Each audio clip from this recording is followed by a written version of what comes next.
এখন আমি খাচ্ছি বেগুন ভাজা, কুমড়ো ভাজা, আলু ভাজা, শাক ভাজা দিয়ে ভাত, পটল ভাজা,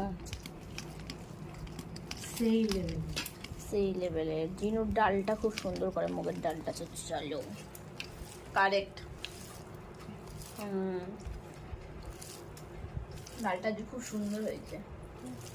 তো চলো আমি এখন খাই। খাবো মাছের ঝোল দিয়ে। খাবারগুলো খুব সুন্দর ছিল, টেস্টি হয়েছে।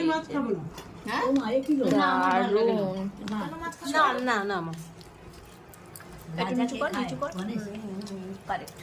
গণেশকে যা দেবে তাই খাবে।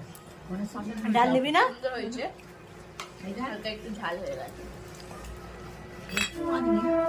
না মা, না এক ফোঁটাও না।